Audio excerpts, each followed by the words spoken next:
님들, 지금 이 순간 혹시 이란 전쟁 뉴스 보면서 에이, 나는 괜찮겠지 생각하고 있는 거 아니야? 대출 이자는 오르고 물가는 치솟고 환율은 발목 잡고 있는데 포트폴리오는 손도 못 대고 구경만 하고 있잖아. 오늘 영상에서 미국이 이란을 진짜로 무너뜨리려면 뭘 해야 하는지 그 구조를 완전히 해부하고 이 혼란 속에서 오히려 돈을 버는 포지션까지 전부 정리해줄게. 딱 집중해봐.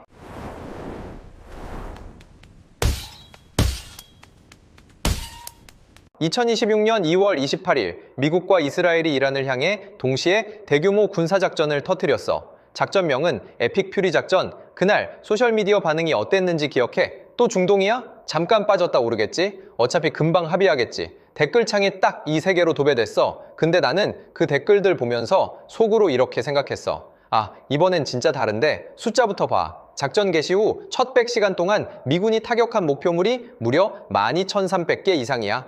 미사일 기지, 방공망, 해군 함정, 155척 등 아주 전방위로 두들겼어. 이란은 즉각 보복에 나섰고 전 세계 원유 물동량의 20%가 지나가는 호르무즈 해협을 전면 봉쇄했어.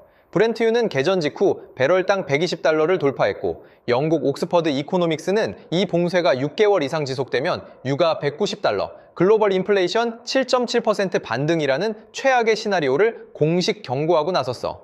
뭐 중동은 맨날 저러잖아? 곧 회복되겠지? 이렇게 생각하는 사람들 데이터 하나만 볼게. 2차 대전 이후 발생한 26건의 주요 지정학적 충격 직후 S&P 500은 평균 4.5% 하락했다가 대부분 한 달 안에 회복됐어. 그러니까 그 패턴을 기억하는 사람들은 지금도 금방 오르겠지라고 생각하는 거야. 근데 이번엔 그 공식이 안 통해. 그리고 이게 오늘 영상의 핵심이야. 스타크래프트 좀 해본 사람들은 이 전략 알 거야. 상대가 병력을 정면 입구에 쫙 들이밀 때 진짜 목적은 입구가 아니라 뒤에서 몰래 멀티를 끊는 거. 전면전인 척하면서 보급줄을 끊어버리는 전략이잖아. 미국이 지금 이란한테 딱 이걸 하고 있어.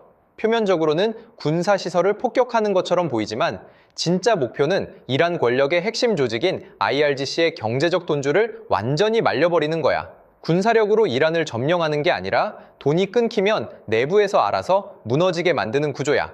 이게 이번 작전의 진짜 정체야. 근데 그게 나랑 무슨 상관이야? 직접적이야. 유가가 190달러까지 치솟으면 물류비가 올라가고 물류비가 오르면 마트 물가가 따라올라. 기업 에너지 비용이 폭등하면 영업이익이 쪼그라들고 주가가 내려앉아. 인플레이션이 다시 불붙으면 중앙은행은 금리를 더 오래 높게 유지해. 그 이자 부담은 지금 변동금리 대출 쓰고 있는 사람들 통장으로 고스란히 날아와. 이건 먼 나라 뉴스가 아니야. 이미 우리 일상 경제 한복판에 들어와 있는 이야기야. 그럼 핵심 질문으로 넘어가자. 미국이 이란을 진짜로 무너뜨리려면 정확히 무엇을 끊어야 하는가? 그리고 그 과정에서 자본은 어디로 이동하는가? 지금부터 이란 권력 구조의 속살을 완전히 해부해 줄게.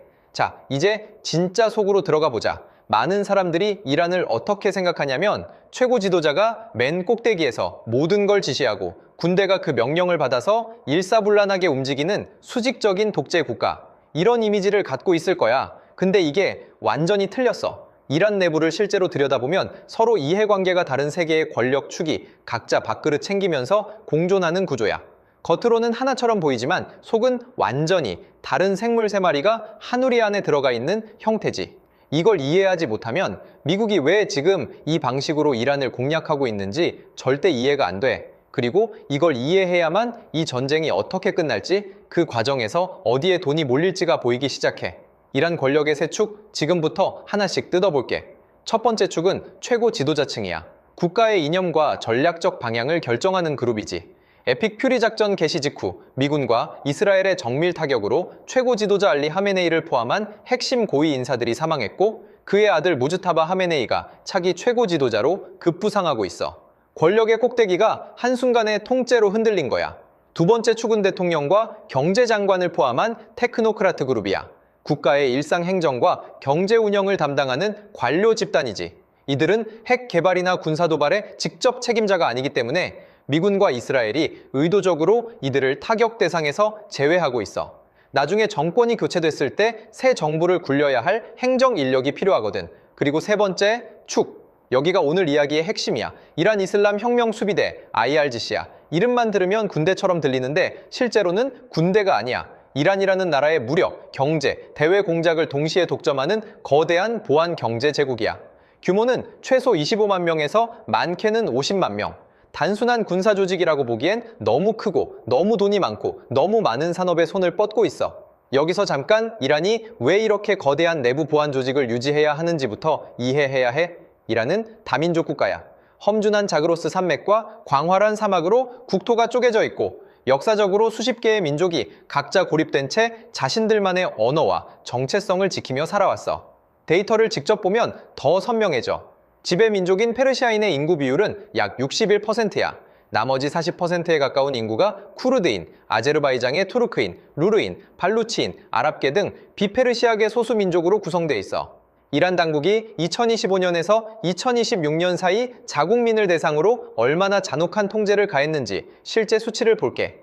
이 기간 동안 이란 당국은 2만 1천 명 이상을 체포하고 2,500명 이상을 처형했어.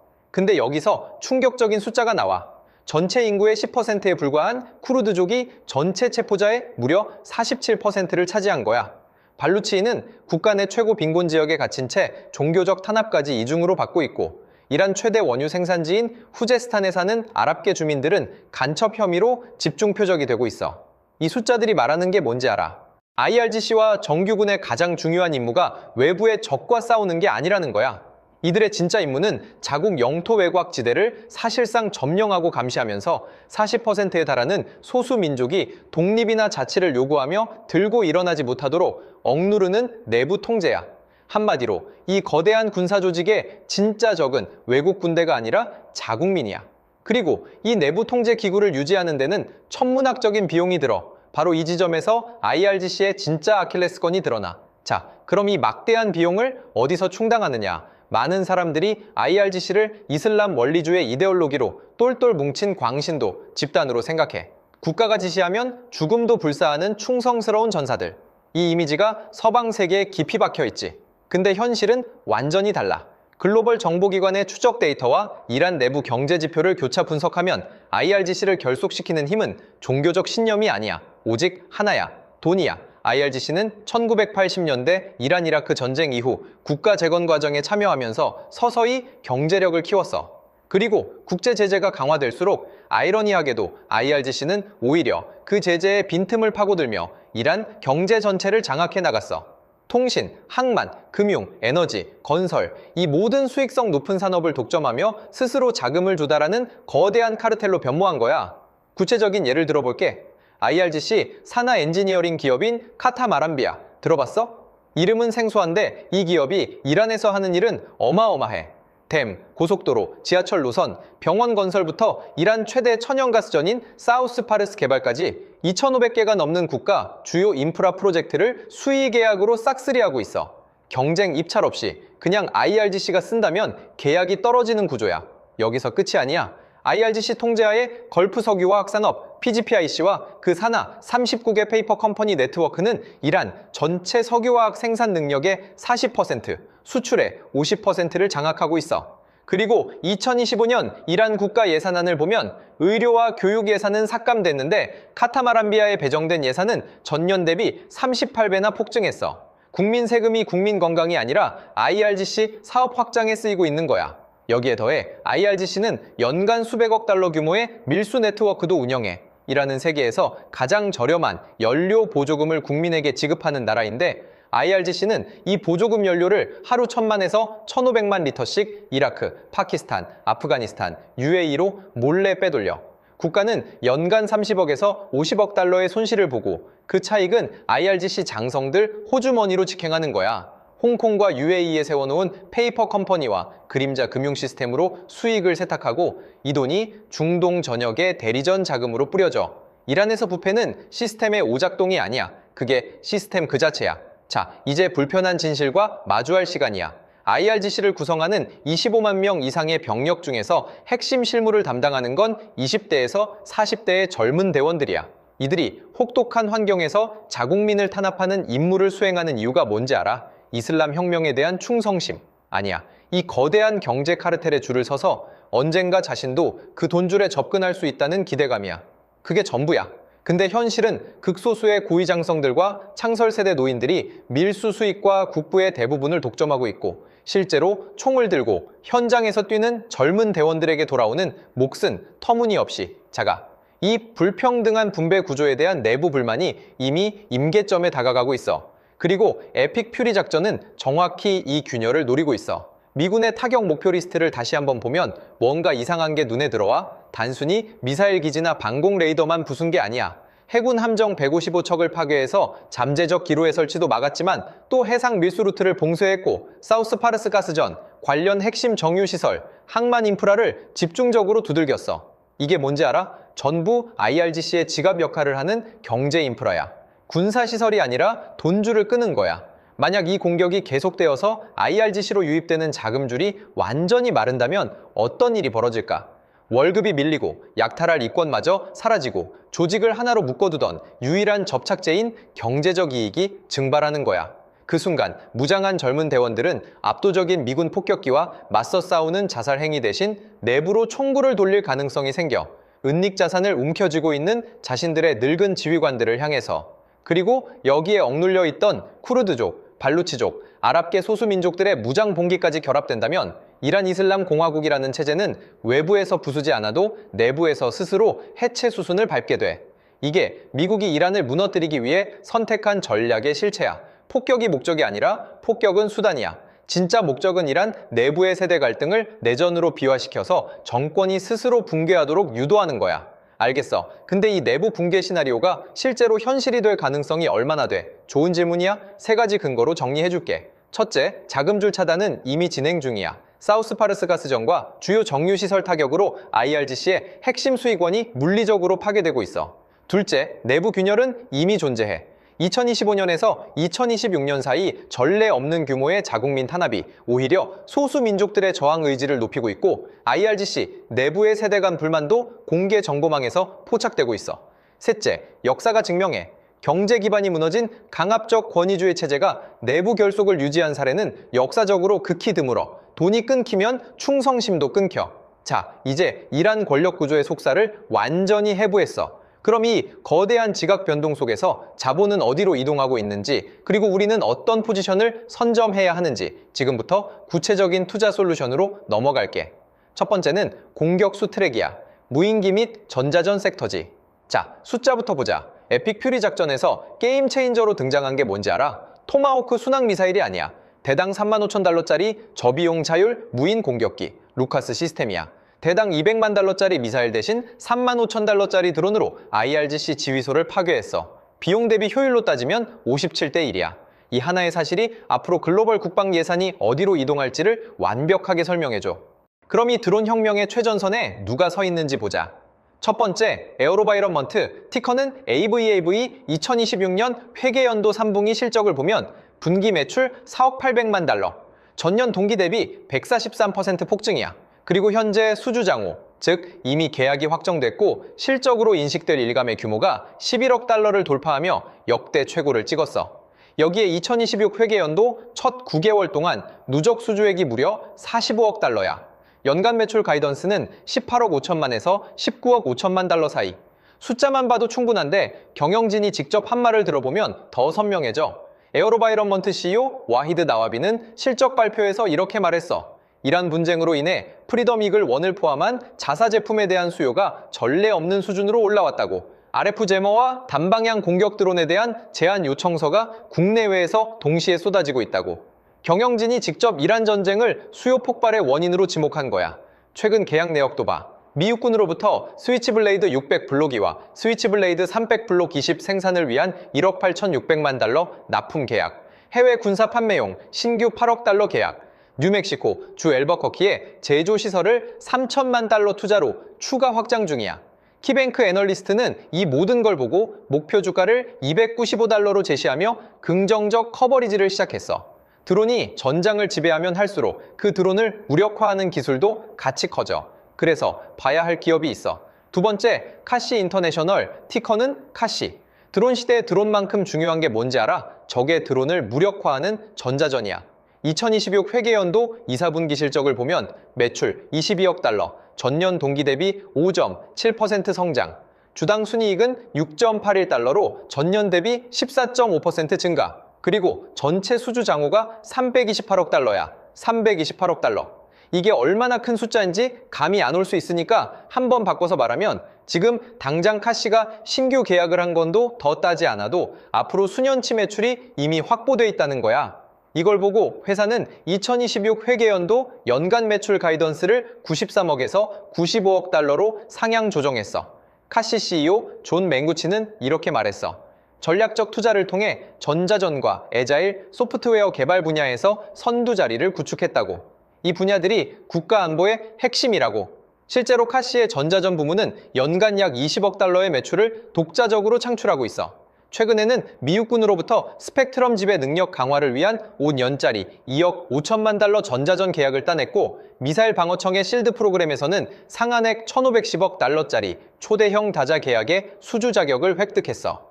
이 계약은 2,400개 이상의 기업이 태스크 오더를 놓고 경쟁하는 구조인데, 카시는 전자전과 사이버 역량 덕분에 핵심 경쟁자로 자리매김하고 있어. 여기까지가 대형주야. 이제 변동성은 크지만 폭발력도 큰 소형주로 넘어가자. 세 번째, 드론쉴드, 티커는 디아로. 군집 드론 공격을 방어하는 전자방해 기술 전문 기업이야. 소형주라서 변동성이 크지만 드론 공격이 전장의 주력으로 자리 잡은 지금 반드시 알아야 할 이름이야. 미국 방부 수주 계약 공시 한 방에 단기 세 자릿수 폭등이 가능한 폭발적인 잠재력을 지니고 있어. 대신 그만큼 빠질 때도 빠르다는 거 잊으면 안 돼. 수비수 트랙은 에너지 메이저와 차세대 전력, 인프라이야. 유가 120달러 돌파가 곧 누군가의 이익이 된다는 거잖아. 그 수혜를 가장 직접적으로 가져가는 기업부터 보자. 첫 번째, 쉐브론, 티커는 CVX. 2025년 한 해 동안 쉐브론이 주주들한테 돌려준 현금이 얼마인지 알아? 271억 달러야. 배당과 자사주 매입을 합친 숫자야. 그리고 2026년에도 200억 달러 규모의 자사주 매입 프로그램을 예고하고 있어. 2026년 1사분기 기준 쉐브론 주가는 197달러 선이고 배당 수익률은 연간 3.6%야. 분기 배당을 4% 인상해서 주당 1.78달러로 올렸고, 이게 39년 연속 배당 인상이야. 39년. IMF 외환위기도, 닷컴 버블 붕괴도, 2008년 금융위기도, 코로나 팬데믹도 전부 배당을 올리면서 버텨온 기업이야. 재무 분석 매체 24/7 월스트리트의 분석을 보면 브렌트유가 50달러 아래로 내려가도 배당과 자본 지출을 커버할 수 있는 현금 흐름 구조를 갖추고 있다고 해. 지금 브렌트유가 100달러를 돌파한 상황에서 쉐브론이 벌어들이는 현금의 규모는 계산해볼 필요도 없어. 쉐브론이 배당의 방패라면 현금 흐름의 탱크도 봐야 해. 두 번째, 엑슨모빌, 티커는 엑솜. 2025년 한 해 운영 현금 흐름이 520억 달러야. 지급한 배당의 3배가 넘는 현금 창출 능력이야. 배당 커버리지 비율이 3.0기배라는 건 배당을 3번 지급하고도 돈이 남는다는 뜻이야. 43년 연속 배당 인상. 쉐브론보다 4년이 더 길어.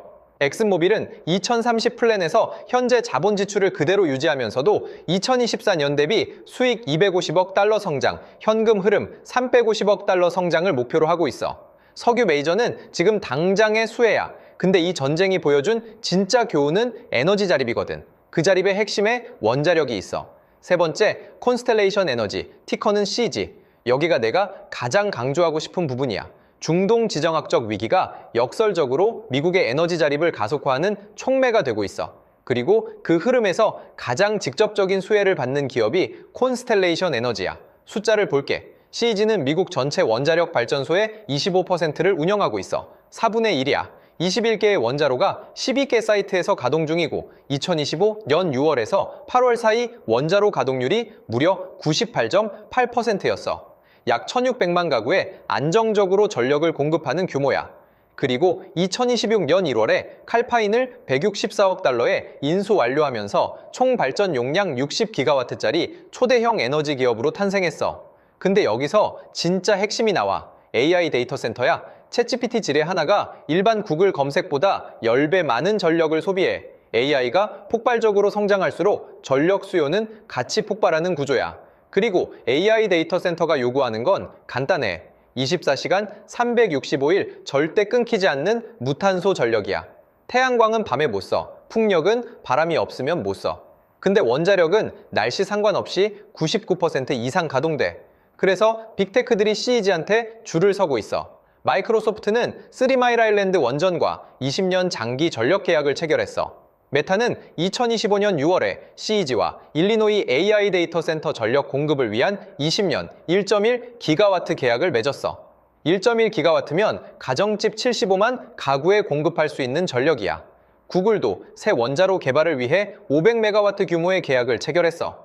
마켓비트의 분석에 따르면 CEG는 지금 전통적인 유틸리티 기업에서 빅테크의 핵심 인프라 파트너로 완전히 재평가되고 있어. 월스트리트가 CEG를 바라보는 PER 멀티플이 기존 유틸리티 평균 15배에서 30배 이상으로 확장되고 있다는 게 이걸 증명해. 분석 기관들의 예상 실적을 보면 CEG의 매출은 11%, 순이익은 22.5% 성장이 예상돼. CEG가 원자력으로 기저부하를 책임진다면 그 위에 재생에너지를 얻는 기업도 같이 봐야 해. 네 번째, 넥스테라 에너지, 티커는 NE. 미국 최대의 태양광, 풍력 발전 사업자야. CEG가 원자력의 왕이라면 NE는 재생에너지의 왕이야. 배터리 저장 기술에서도 업계 선두 자리를 차지하고 있어. 전력 수요 폭발의 수혜를 CEG와 다른 각도에서 같이 흡수하는 기업이야. 종합 세트 트랙은 당연히 ETF 패키지겠지? 개별 종목 고르기 부담스러운 사람들을 위한 패키지야. 가장 단순한 베팅부터 가자. 첫 번째, USO, 유나이티드 스테이츠 오일 펀드, WTI 원유 선물 가격을 직접 추종해. 전쟁 개전 이후 46% 폭등했어. 유가 상승에 가장 빠르고 직접적으로 반응하는 상품이야. 단, 선물 롤오버 비용이 발생하고 장기 보유에는 적합하지 않아. USO가 원유 한방 베팅이라면 방산 전체를 한 바구니에 담는 방법도 있어. 두 번째, PPA 인베스코 에어로스페이스 앤 디펜스 ETF, 방위산업 전반에 분산 투자하는 ITF야. 지금 전 세계 방산 ETF에 올해만 90억 달러의 자금이 유입됐고 총 운용 자산이 420억 달러야. 방위산업 전체 매출이 2025년 8천억 달러에서 2030년대 중반 1조 2,500억 달러로 성장할 것으로 예측되는 구조에서 이 흐름 전체를 담아내는 상품이야. PPA가 방산 전체를 담는 거라면 드론 섹터만 집중적으로 담는 상품도 있어. 세 번째, DRNZ 렉스 드론 ETF. 2025년 10월 29일에 출시된 따끈따끈한 ETF야. 베타파이 드론 인덱스를 추종하고 드론과 UAV 관련 순수 기업의 자산의 80%를 집중 투자해. 수수료는 0.65%야. ETF DB 데이터에 따르면 최근 3개월 수익률 29.4%를 달성했어. 51개 종목에 분산돼 있고 AVAV가 최대 비중을 차지하고 있어. 렉스 쉐어즈 CEO 스콧 아차이책은 드론 산업이 단기 테마가 아니라 장기 구조적 성장 산업이라며 글로벌 드론 시장 규모가 2030년까지 1,630억 달러를 초과할 것으로 전망했어. 단, 소형주 비중이 높아서 시장 전체가 흔들릴 때 변동성이 크다는 점은 반드시 인지하고 들어가야 해. 자, 마지막이야. 오늘 우리가 함께 걸어온 길을 한번 돌아보자. 이란이라는 나라가 왜 단일한적이 아닌지, IRGC라는 조직이 종교적 신념이 아니라 돈으로 굴러가는 거대한 카르텔이라는 것, 미국이 이란을 무너뜨리기 위해 미사일이 아니라 돈줄을 끊는 전략을 택한 이유, 그리고 이 거대한 지각 변동이 글로벌 자본시장에 어떤 파동을 만들어내고 있는지 오늘 다룬 데이터를 하나의 흐름으로 압축해줄게. 이란은 지금 세 가지 균열이 동시에 진행 중이야. 첫째, 권력의 꼭대기가 무너졌어. 하메네이가 사망하고 권력 공백이 생겼어. 후계자 무즈타바를 중심으로 IRGC 강경파가 권력을 장악하려 하지만 이 과정 자체가 조직 내부의 갈등을 증폭시키고 있어. 둘째, 돈줄이 말라가고 있어. 사우스 파르스 가스전 핵심 정유시설, 해군 함정 155척 파괴, IRGC의 연간 수백억 달러 수익 구조가 물리적으로 해체되고 있어. 카타마란비아가 먹어치우던 수익계약, 인프라 프로젝트들, PGPIC가 장악하던 석유화학 수출, 하루 1,500만 리터짜리 연료 밀수 루트. 이게 하나씩 끊기고 있는 거야. 셋째, 내부 균열이 임계점에 다가가고 있어. 2만 1,000명 체포, 2,500명 처형. 전체 인구의 10%인 쿠르드족이 체포자의 47%를 차지하는 이 숫자들은 이란 정권이 자국민을 얼마나 공포로 틀어쥐고 있는지를 보여줘. 그리고 그 공포는 지속 가능하지 않아. 돈이 끊기는 순간 균열이 폭발로 바뀌어. 이 세 가지가 동시에 진행되는 게 지금 이란이야. 그리고 이 과정에서 자본시장의 두 가지 메가 트렌드는 이미 방향이 정해졌어. 국방 예산의 구조적 팽창. 방위산업 전체 매출이 2025년 8천억 달러에서 2030년대 중반 1조 2,500억 달러로 향하고 있어. 한번 올라간 국방 예산은 전쟁이 끝나도 내려오지 않아. 역사가 증명해. 에너지 공급망의 완전한 재편. 호르무즈 해협 봉쇄는 중동 에너지 의존의 위험성을 전 세계에 적나라하게 보여줬어. 각국은 지금 에너지 자립을 향해 달려가고 있고 미국산 에너지와 차세대 원자력이 그 수혜의 중심에 있어. 근데 딱 하나 절대 잊으면 안 되는 게 있어. 가치 투자의 전설 워렌 버핏이 평생에 걸쳐 강조한 말이 있어. 대중이 탐욕에 빠질 때 공포를 느끼고 대중이 공포에 질려 패닉에 빠질 때 탐욕을 부려라. 지금 시장에서 대부분의 사람들은 두 가지 극단 중 하나야.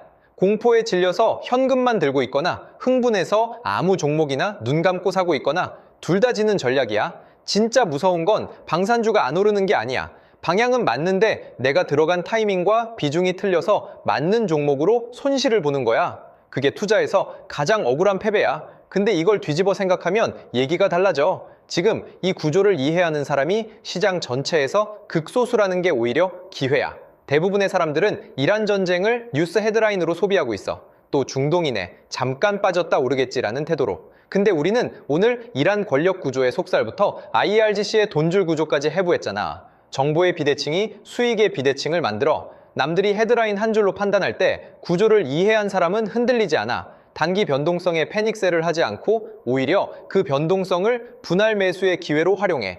그리고 한 가지 더. 이 전쟁이 끝나도 세상은 원래대로 돌아가지 않아. 한번 드러난 에너지 공급망의 취약성은 각국 정부의 정책을 영구적으로 바꿔. 한번 증가한 국방 예산은 평화 시기에도 쉽게 삭감되지 않아. 한번 체결된 빅테크의 원자력 장기 계약은 20년짜리야. 즉, 오늘 이 영상에서 다룬 구조적 흐름들은 이란 전쟁이 끝난 이후에도 살아남아. 단기 이벤트가 아니라 향후 10년을 지배할 메가 트렌드야. 마지막으로 딱 세 가지만 기억해줘. 첫째, 이란은 군사력이 아니라 돈줄이 끊길 때 무너져. 미국의 전략은 IRGC를 외부에서 부수는 게 아니라 내부에서 스스로 붕괴하게 만드는 거야. 그리고 그 과정은 이미 진행 중이야. 둘째, 이 흐름에서 돈은 두 곳으로 모여. 국방 예산 팽창의 수혜를 받는 방위기술 기업들, 그리고 에너지 공급망 재편의 수혜를 받는 에너지 메이저와 차세대 전력 인프라 기업들. 셋째, 아무리 좋은 방향도 리스크 관리 없이는 의미 없어. 비중 통제, 분할 매수, 금으로 안전판. 이 세 가지가 수익을 지키는 유일한 방패야.